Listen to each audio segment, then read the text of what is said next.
ओम शांति 19/1/2025 प्रातः मुरली अव्यक्त बाप दादा पुनरावृत्ति 3/11/2003। हेडिंग लाइन बाबा कहते चारोटी जाक विषय अनुभवर अधिकारी हुई समस्या गुड़ी को समाधान स्वरूप परिवर्तन कर। चारोटी जाक विषय अनुभवर अधिकारी हुई समस्या गुड़ी को समाधान स्वरूप परिवर्तन कर। आज ब्राह्मण संसार रचयिता निजर चारिआडर ब्राह्मण पिलामानकु देखुछंती।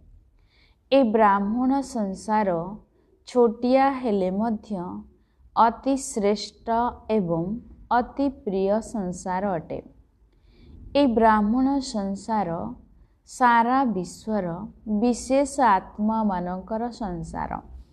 प्रत्येक ब्राह्मण आत्मा कोटिक भितरे केही केहीक भितरे मध्य केही अटंती।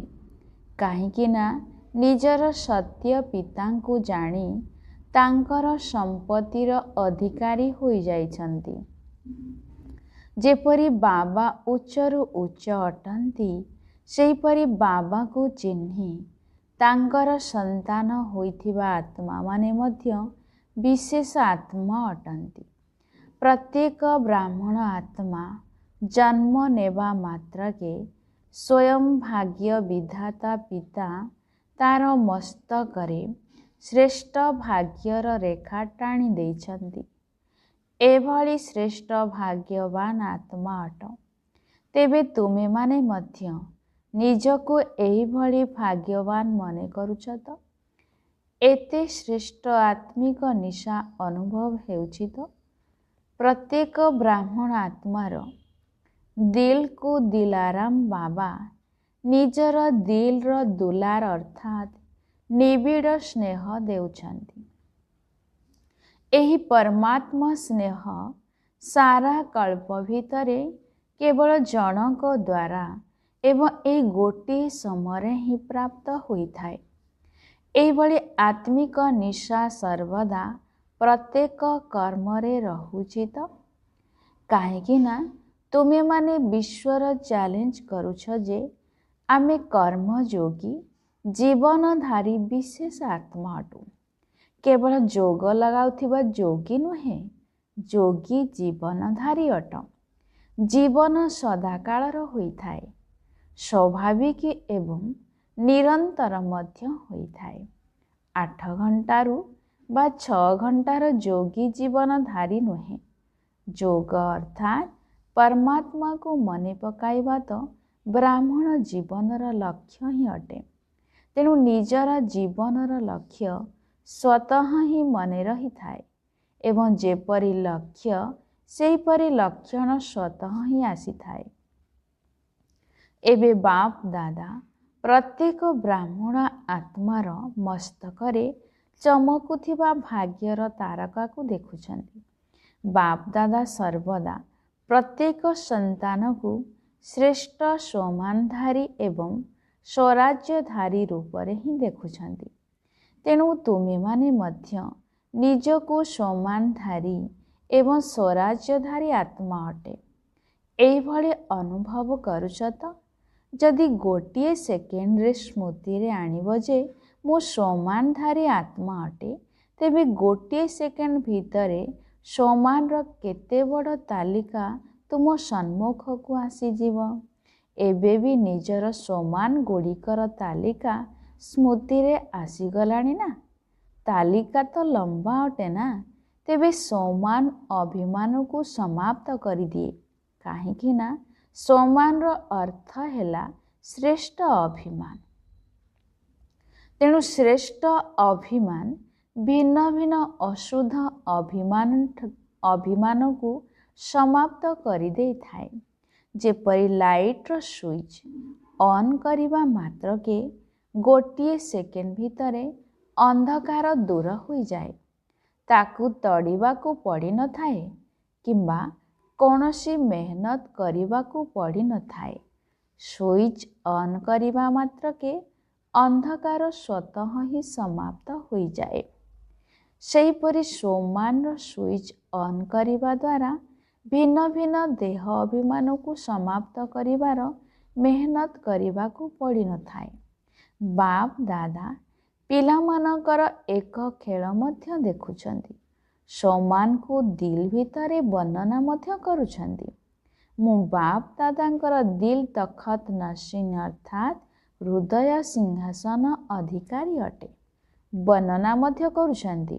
ମନରେ ମଧ୍ୟ ଭାବୁଛନ୍ତି, କିନ୍ତୁ ଅନୁଭବର ଆସନ ଉପରେ ବସୁନାହାନ୍ତି। କାରଣ ଯାହା ଭାବୁଛ ତାହା ଅନୁଭବ ଦ୍ୱାରା ଜରୁରୀ ଅଟେ। କାହିଁକି ନା ସବୁଠାରୁ ଶ୍ରେଷ୍ଠ ଅଥରିଟି ବା ଅଧିକାରୀ ପଣିଆ ହେଲା ଅନୁଭବର ଅଥରିଟି ହେବା।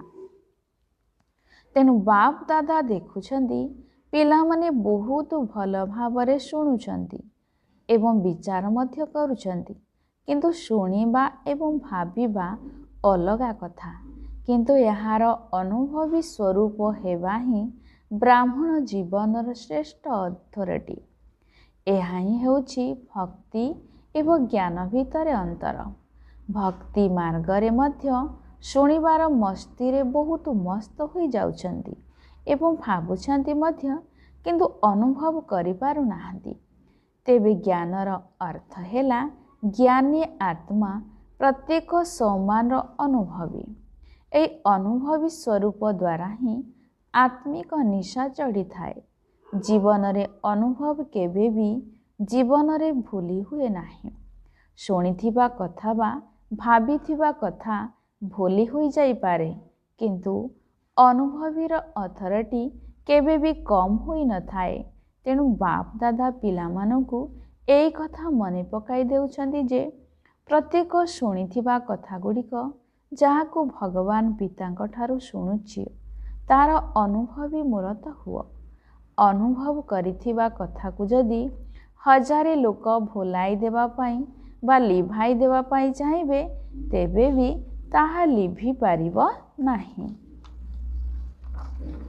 ଯେପରି ଶରୀର ଧାରଣ କରିବା ମାତ୍ରକେ ଅନୁଭବ କରୁଛ ଯେ ମୁଁ ଅମୁକ ଅଟେ, ଏହା କେତେ ପକ୍କା ହୋଇଯାଉଛି।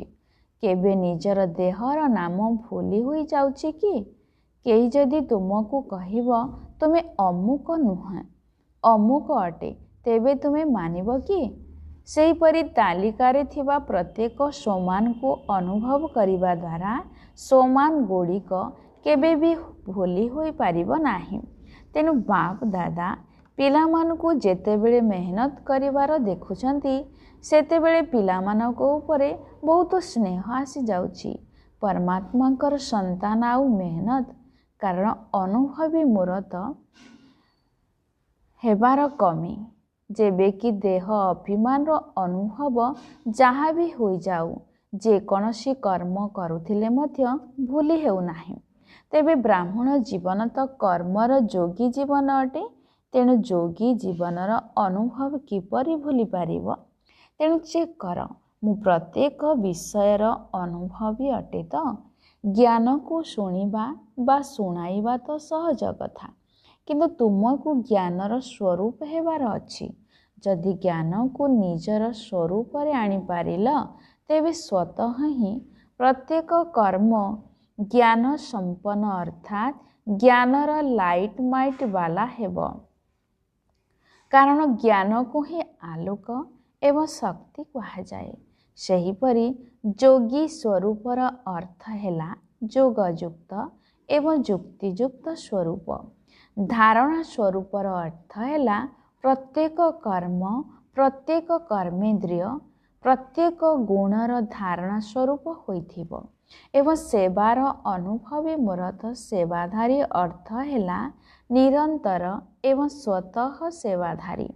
ଚାହେ ସଂକଳ୍ପ ଦ୍ୱାରା ସେବା, ଚାହେ ବାଣୀ ଦ୍ୱାରା ସେବା, ଚାହେ କର୍ମଣା ଦ୍ୱାରା ସେବା, ଚାହେ ସମ୍ବନ୍ଧ ସମ୍ପର୍କ ଦ୍ୱାରା ସେବା, ପ୍ରତ୍ୟେକ କର୍ମ ଦ୍ୱାରା ସ୍ୱାଭାବିକ ଭାବରେ ସେବା ହୋଇ ଚାଲିଥିବ। ଏହାକୁ ହିଁ କୁହାଯାଏ ଚାରୋଟି ଯାକ ବିଷୟରେ ଅନୁଭବୀ ସ୍ୱରୂପ ହେବା। ତେଣୁ ସମସ୍ତେ ଚେକ୍ କର ମୁଁ କେତେ ପରିମାଣରେ ଅନୁଭବୀ ମୋର ହେଲିଣି। ପ୍ରତ୍ୟେକ ଗୁଣର ଅନୁଭବୀ, ପ୍ରତ୍ୟେକ ଶକ୍ତିର ଅନୁଭବୀ। ଏମିତି ବି କଥାରେ ଅଛି, ଅନୁଭବ ଆବଶ୍ୟକ ସମୟରେ ବହୁତ କାମରେ ଆସିଥାଏ। ତେଣୁ ଅନୁଭବୀ ମୂରତ ଆତ୍ମାର ଅନୁଭବ ଯେପରି ବି ସମସ୍ୟା ଆସୁ ତାକୁ ନିଜର ଅନୁଭବର ଅଥରିଟି ଦ୍ୱାରା ଗୋଟିଏ ସେକେଣ୍ଡରେ ସମାଧାନ ସ୍ୱରୂପରେ ପରିବର୍ତ୍ତନ ନ କରି ଦେଇଥାଏ। ସମସ୍ୟା ସମସ୍ୟା ହୋଇ ରହେ ନାହିଁ, ସମାଧାନ ସ୍ୱରୂପ ହୋଇଯାଏ। ବୁଝିପାରିଲ? ଏବେ ସମୟର ସମୀପତା ଅର୍ଥାତ୍ ପାଖେଇ ଆସିବା ଏବଂ ବାବାଙ୍କ ସମାନ ହେବାର ସମୀପତା ତୁମମାନଙ୍କୁ ସମାଧାନ ସ୍ୱରୂପର ଅନୁଭବ କରାଉ। ବହୁତ ସମୟ ପର୍ଯ୍ୟନ୍ତ ସମସ୍ୟା ଆସିବା ଏବଂ ତାକୁ ସମାଧାନ କରିବାର ମେହନତ କରି ଆସିଲ। ଏବେ ବାପ ଦାଦା ପ୍ରତ୍ୟେକ ସନ୍ତାନକୁ ସୌମାନଧାରୀ, ସ୍ୱରାଜ୍ୟ ଅଧିକାରୀ, ସମାଧାନ ସ୍ୱରୂପ ସ୍ଥିତିରେ ଦେଖିବାକୁ ଚାହୁଁଛନ୍ତି। କାରଣ ଅନୁଭବୀ ମୂରତ ଆତ୍ମା ଗୋଟିଏ ସେକେଣ୍ଡ ଭିତରେ ପରିବର୍ତ୍ତନ ସବୁକିଛି କରିଦେଇ ପାରିବ। ଆଚ୍ଛା, ସବୁଆଡ଼ୁ ପିଲାମାନେ ଆସି ପହଞ୍ଚି ଯାଇଛନ୍ତି। ଡବଲ ବିଦେଶୀ ପିଲାମାନେ ମଧ୍ୟ ସବୁ ଗ୍ରୁପରେ ନିଜର ସୁଯୋଗ ନେଇ ଯାଉଛନ୍ତି। ଆଚ୍ଛା, ଏ ଗ୍ରୁପରେ ପାଣ୍ଡବମାନେ ମଧ୍ୟ କମ୍ ଆସିନାହାନ୍ତି। ଏବେ ସବୁ ପାଣ୍ଡବମାନେ ହାତ ଉଠାଅ। ମାତାମାନେ, କୁମାରୀମାନେ, ଟିଚରମାନେ ମଧ୍ୟ ହାତ ଉଠାଅ। ପ୍ରଥମ ଗ୍ରୁପରେ ମାତାମାନେ ଅଧିକ ଥିଲେ, କିନ୍ତୁ ଏହି ଗ୍ରୁପରେ ପାଣ୍ଡବମାନେ ମଧ୍ୟ ଭଲ ରେସ୍ କରିଛନ୍ତି। ପାଣ୍ଡବମାନଙ୍କର ନିଶା ଏବଂ ନିଶ୍ଚୟର ଗାୟନ ଏବେ ପର୍ଯ୍ୟନ୍ତ ମଧ୍ୟ ହେଉଛି। ତାହା କ'ଣ ଜାଣିଛ?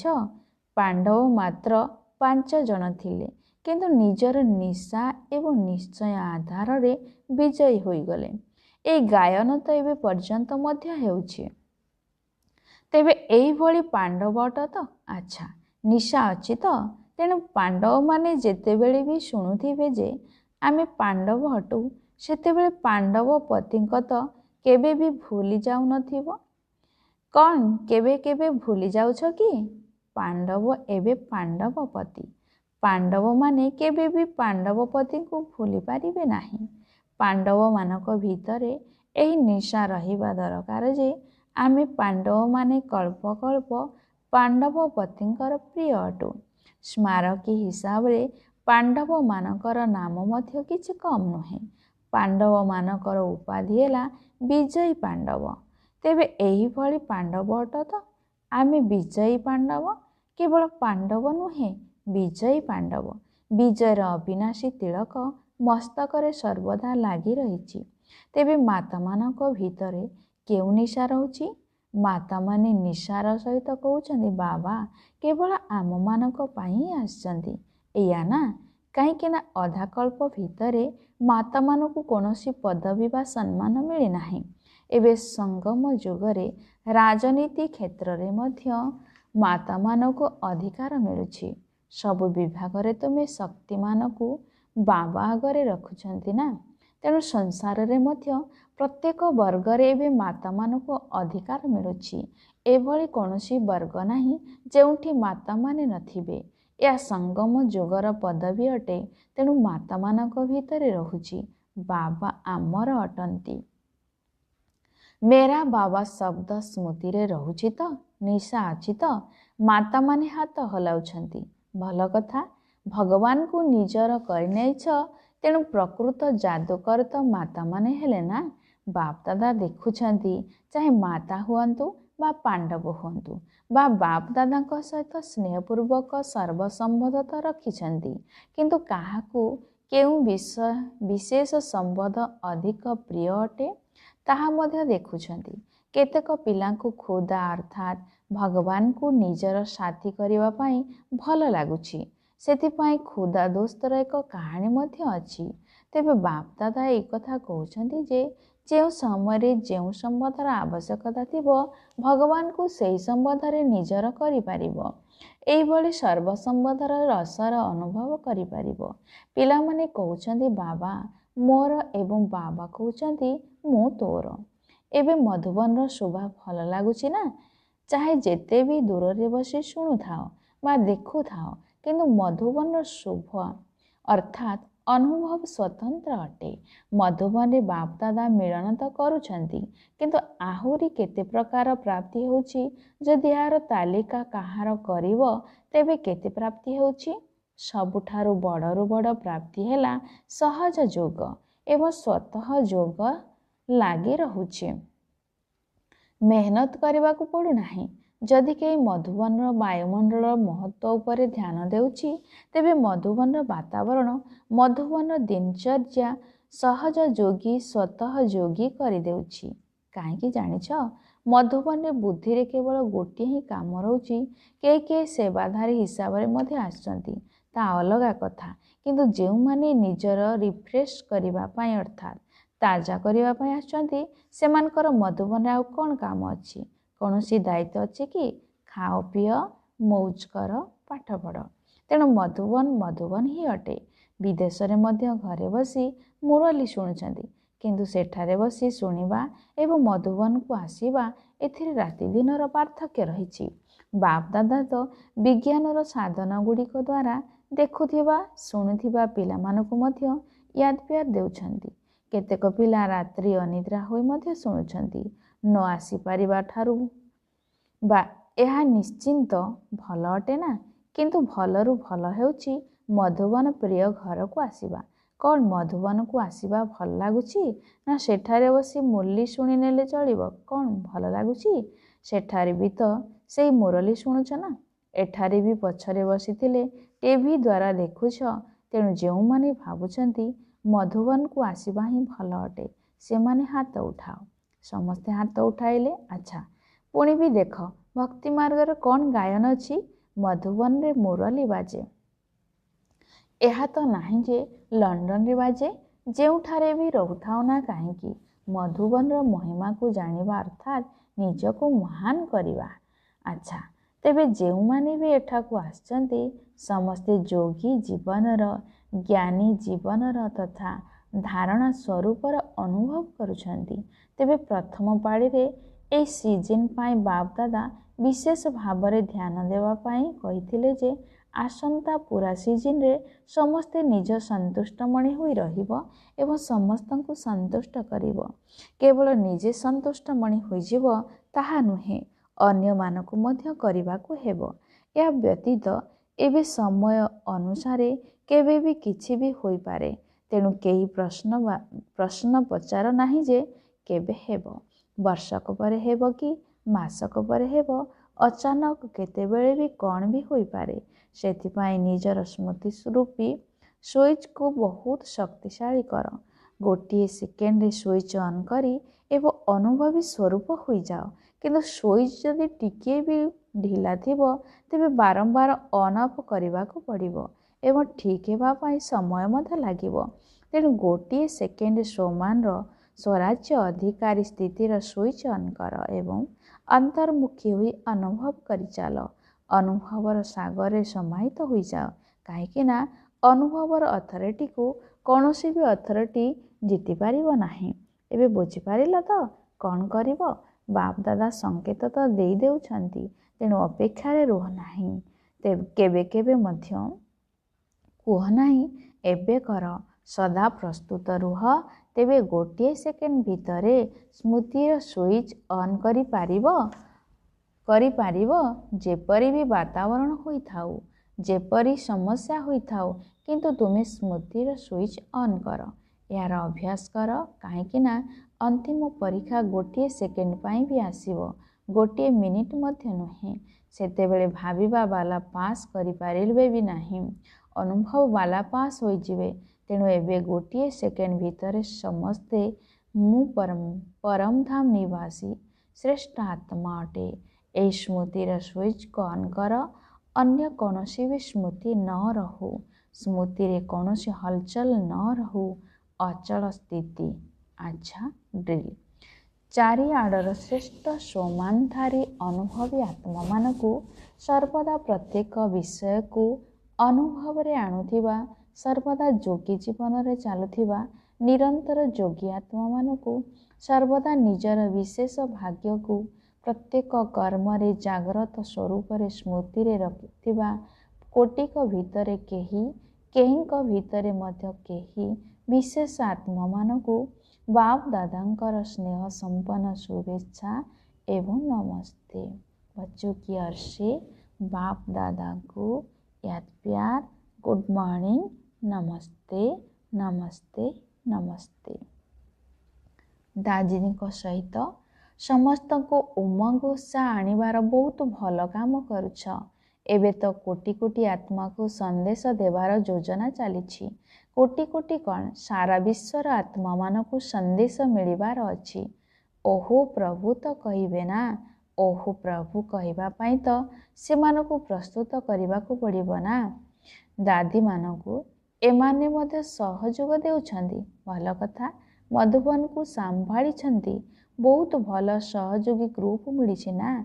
समस्तंकर किछि ना किछि विशेषता रही। पुणी भी आदिरत्न दादी मानकर प्रभाव पड़ुछि। चाहे जेते भी आयुष बढ़ी जाऊ, नुआ नुआ टीचर माने मध्य आगो को बाहरुचंती, पुणी भी आदिरत्न मानकर पालना स्वतः अटे। सेथिपाई ए ग्रुपटी बहुत भल। आज वरदाता बाबांकर वरदान अछि, विघ्न प्रूफ अर्थात विघ्नर प्रभावर मुक्त चमकदार फरिश्ता पोशाक धारण करुथिबा सदा विघ्न विनाशक आत्मा हुओ। विघ्न प्रूफ अर्थात विघ्नर प्रभावर मुक्त चमकदार फरिश्ता पोशाक धारण करुथिबा सदा विघ्न विनाशक आत्मा हुओ। निज प्रति एवं समस्तंक प्रति सर्वदा विघ्न विनाशक हेबा पाई प्रश्नवाचक चिन्ह को विदाय दियो एवं फुल स्टॉप मात्र लगाओ। निज भितरे सर्वशक्तिर फुल स्टॉक जमा कर। सर्वदा विघ्न प्रूफ चमकिला फरिश्ता ड्रेस पिंधि थाओ, माटीर ड्रेस पिंध नाही। या सहित सर्वगुणर गहणारे सजई हुई रुह। सर्वदा अष्टशक्ति रे संपन्न शस्त्रधारी मूर्ति हुई रुह एवं पद्मफूल समान पद्मफूल आसन उपरे निजर श्रेष्ठ जीवनर पाद रख। स्लोगान रे बाबा कहउछंती, जदि अभ्यास उपरे पूरा पूरा ध्यान देउथिबो तेबे फर्स्ट डिविजन नंबर आसीजिबे।